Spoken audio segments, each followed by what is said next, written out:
Next up, ladies and gentlemen, is an online presentation. This is a global world indeed, and we try to connect and bring you the best insight and views and practices from around the globe.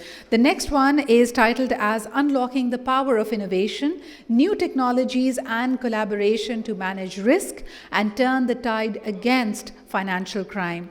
We have the Principal Financial Crime Consulting, PwC, Czech Republic, Mr. Petr Kranda, joining us online.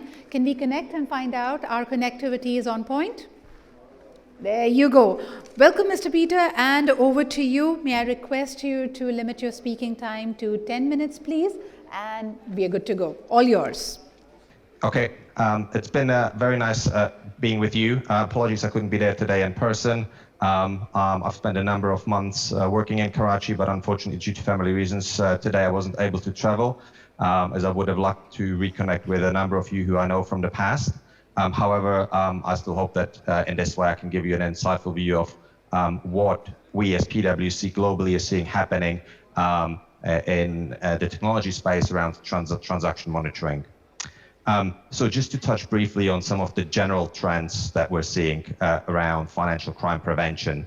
And these are really tools and areas where it's, again, not just about kind of this financial crime looking at efficiency, but also the general cost of compliance. So how do you, as organizations, are able to achieve a good cost of compliance, but also being efficient and meeting your regulatory requirements? And ultimately, as we've heard also from the previous speaker, be that business supporting element in that journey with your organization. So the first general one is infrastructure. Again, see a lot of companies focusing on improving the data quality that ultimately underpins a lot of the activities that go into fighting financial crime, building data lakes, focusing on improving the management information data points, and that ultimately allowing emerging threat monitoring and analysis. More data points allow you to capture more patterns, activities, and really better understand the client, whether that's where they're connecting from, how they're transacting, where they are, whether that's fraud, sanction risks, and general anti-money laundering. In the KYC space, again, a lot of focus on digital onboarding, streamlining customer journeys and allowing to and supporting your businesses to really enable that customer journey, as we've also heard from the previous speaker, at a very, very considerably shorter timescales, but also really being able to roll that out across the country and focusing on financial inclusion where perhaps your current branch network doesn't support that. There's some other KYC topics there. I'll move on to transaction monitoring. And this is really about better understanding your customers, how they transact and what and how they're actually using your services, your facilities, your products for, and being able to really weed out the bad guys from the good guys. So we see a lot of focus on anomaly detection. This is beyond just the rule-based systems that banks have historically deployed, but really focusing on leveraging some of the latest technology around artificial intelligence, for instance, for the detection components, as well as things like robotics process automation, RPA, for supporting a more effective and efficient transaction monitoring operations and the review of the alerts and patterns. Some of the other areas we have here is real-time AML monitoring, again, being kind of on the border between AML and fraud and looking at being able to capture that transaction and potentially stopping it or at least pausing it right where it happens rather than with a delay of a few days, weeks, or potentially longer.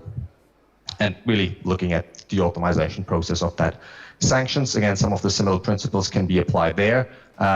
Especially around how organizations deal with some of the alert resolution. Again, mentioned topics like RPA, but also other areas in terms of, again, leveraging some of those data points that you see in the infrastructure space in order to better determine and understand, do I have one and the same client? Is this on the sanction list, or are there patterns of similarities, or are they not? That was in terms of the high-level introduction. Where we really see and where we see our clients being able to drive some considerable enhancements and improvements to the way their transaction monitoring is set up is probably split across these three areas. Generally, people and processes, again, with leveraging some automation, whether that's RPA or other form of enhancements, and streamlining perhaps, all the alert generation and alert investigation into one tool.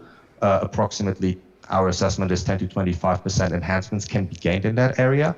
Another 10 to 25% can be gained, again, depending on the organization, from improving some of the data points, connectivity of the tools, data sources, and customer information in the organization. But really where we see the biggest benefit in terms of being able, the effectiveness of the tool, so leveraging all the spend and investment that organizations make in this area into actually tangible delivering results, meaningful suspicious activity reports to the regulator, and supporting law enforcement in fighting financial crime, essentially keeping financial crime out of your organization, or your organization being misused for that, is really by deploying advanced analytics and potentially artificial intelligence and other enhancements on top of the currently mainly rule-based tools, again, depending on where your organization currently sits. So if you're thinking about how you can improve and enhance the effectiveness of your tools and bringing in and being able to capture more of that suspicious activity, this is probably really the point to focus on.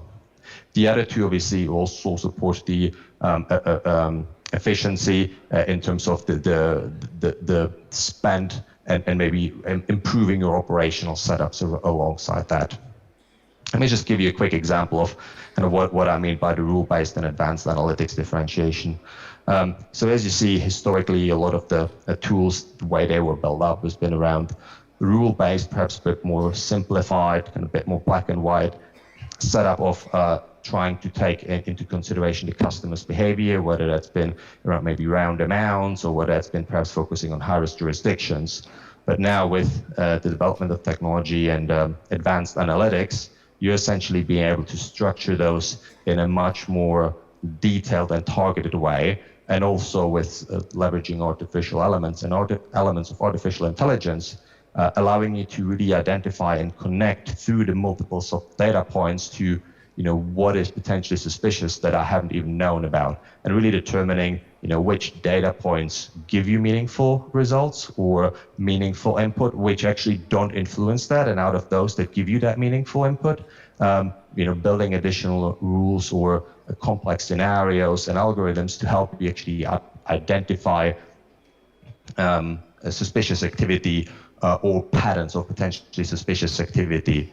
And obviously all of that, one key component to this is also thinking about your customer segmentation, which we see as a very important element to this, and that getting and setting that up right, allowing you to then also obviously better target some of those rules in complex scenarios on your customer population. At the bottom here, I have some examples where leveraging and being able to refocus, whether that's customer segmentation or bringing in additional advanced analytics modules, can help you to essentially reduce considerably your false positive alert ratio, and at the same time increase ultimately the ratio of worthy alerts or alerts that ultimately make it to a suspicious activity report, which is not the only way, but one way of measuring how effective you are in actually identifying the suspicious activity, the composition between the alerts generated and ultimately those that result into a suspicious activity report submission, and potentially exit of that customer out of the bank if indeed confirmed. As you can see, these are quite significant results and improvements. So again, based on where you are in terms of maturity of your modules, it's something worth considering, especially given the number of other investments and costs associated with running transaction monitoring tools. And maybe, if I'm not mistaken, I'm probably getting close to my time. So maybe one last point I would like to leave you with is, we've run a roundtable with approximately 10 tier 1 banks from around the globe, and focused on and discussed with them what they're focusing on around the industry trends. So some of the things, again, I've already talked about: implementing artificial intelligence components in the way they run their transaction monitoring, and really focusing on the effectiveness of these rules. Other areas here also thinking about how you make it a responsible artificial intelligence module. So how do you are you able to explain that and working together with regulators and local stakeholders around responsible AI, whether that's in a sandbox approach, again, allowing banks to have that more consular approach, two-way dialogue with your local regulator, and having that regulator involved from the outset, as we also see that sometimes banks go onto very steep learning curves and regulators sometimes catch up, and that can also cause some friction there. So hopefully this has been an insightful view into the trends that we're seeing globally in terms of technology developments around transaction monitoring.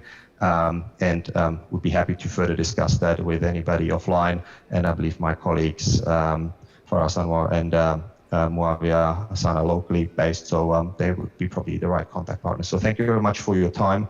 And as I said, happy to discuss this offline with anybody that's interested in more details. Thank you much for your time.